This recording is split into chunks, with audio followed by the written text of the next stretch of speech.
So definitely one of the most fun things about this vehicle is the instant torque.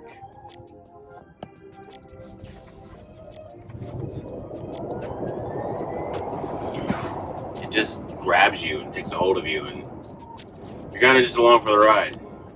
Makes it a lot of fun.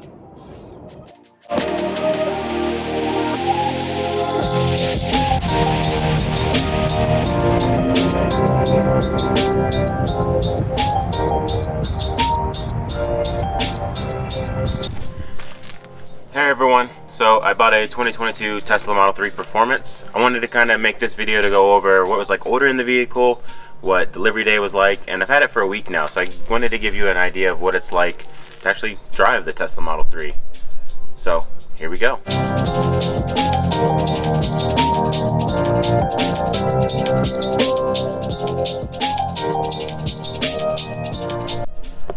So what were some of the issues? Well, there was three main issues that I had on delivery day. One, the carbon fiber spoiler, it had like, looks like they were like waxing and buffing it, and it had some swirl marks on it. So the carbon fiber spoiler, like resin layer, was all messed up. So I had to get that replaced. Number two, there was a paint problem. If you looked on the vehicle, there was a little small like place where it got like chipped, and they tried to fix it. And so you can still see the paint defect, and I'm working with Tesla to figure out the best way to fix that. And then third, there was an issue with my seat. Yeah, the seat. So the seat had a hole in it in my passenger seat. I'll show you guys that real quick.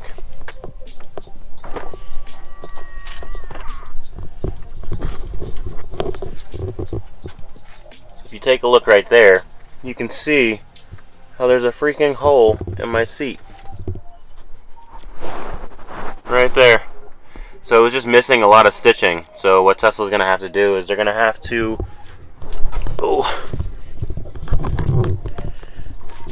So Tesla said that they're gonna give me a whole new seat in a month. So those are the three things that were flaws on delivery day.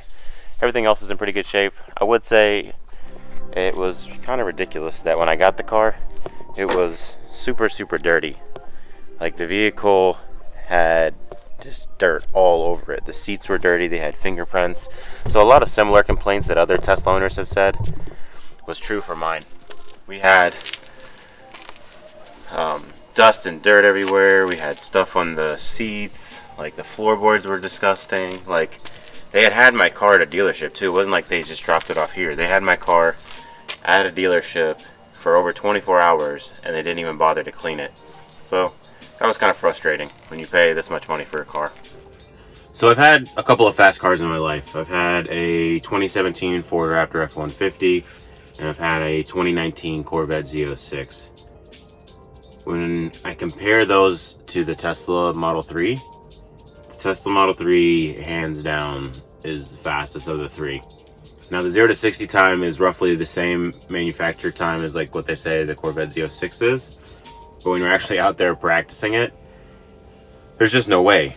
With the Corvette being rear-wheel drive, like you can't get any traction. So as soon as you punch it off the line, you're sitting there wheel spinning for forever, and then you gotta get going, and then you feel it. Whereas in the all-wheel drive Tesla, as soon as you mash down the accelerator, like you are gone.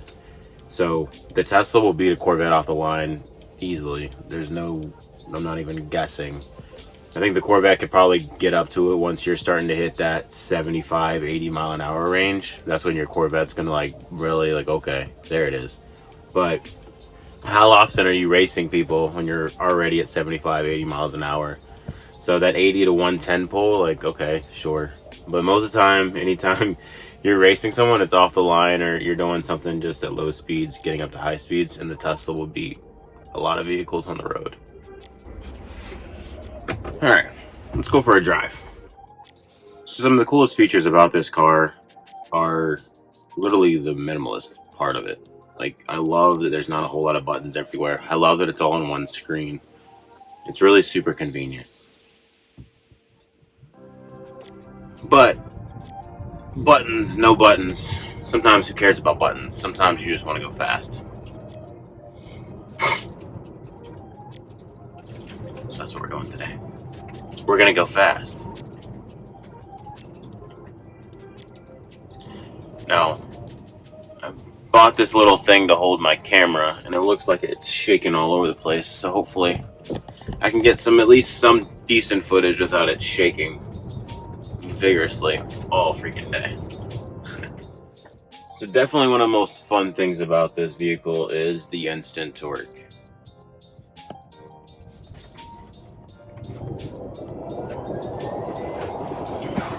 It just grabs you and takes a hold of you, and you're kind of just along for the ride. Makes it a lot of fun. Another awesome thing about this car is the fact that you've got the regenerative braking, and you don't have to hold your brake pedal at a stop sign. Nice blinker, dumbass. Alright. But it does take you a couple days to get used to, I'll be honest. The regenerative braking, like every time I would let off the accelerator, it would be like, yeah, and like start slowing me down. Definitely took a minute to get used to, but now that I'm used to it, I freaking love regenerative braking. Going 80 miles an hour and it feels like I'm going 30. Oh, smoothness wise, not actual speed wise. It feels like I'm going 80, but it's hard to notice in an electric vehicle as opposed to a gas powered vehicle. When I was going 80 in my Corvette, I knew for a fact I was going 80. When I'm going 80 in this car, I have to look down and be like, oh snap, I'm going 80.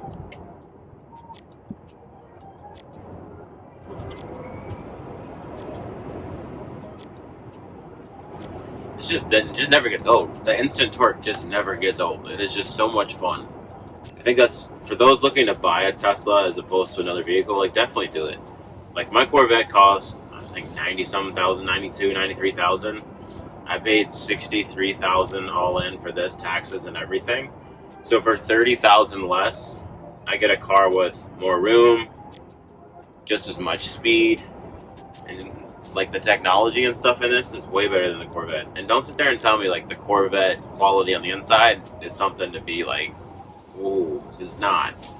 The quality inside the Corvette was actually shit. The seats are also really comfortable.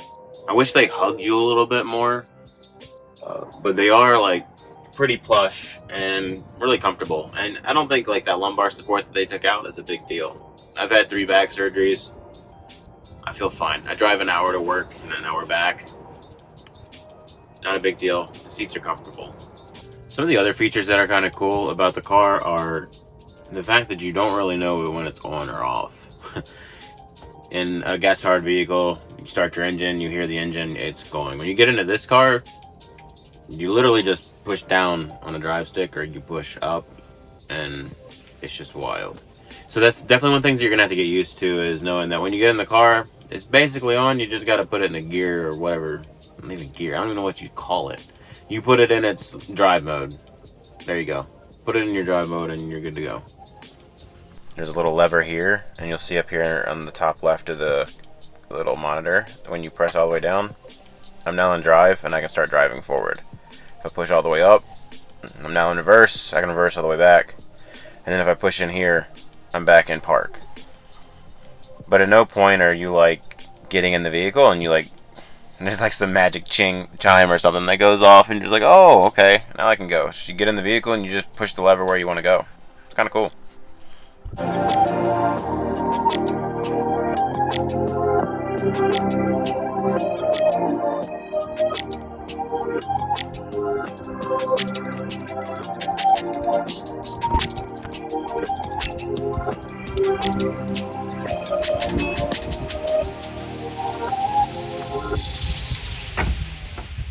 Alright, so this is my 2022 Model 3. The whole goal of this channel is to see how many miles I can put on this Tesla. I'm going for 1 million miles. I hope you guys will follow along, and at the end of each video I'll post exactly what the mileage is on the car. But I hope to have some cool content on this channel, and not just the stuff you normally see, but kind of take it on some road trips and do some fun things with it. So hope you guys will subscribe and follow some of the other videos coming. Thanks.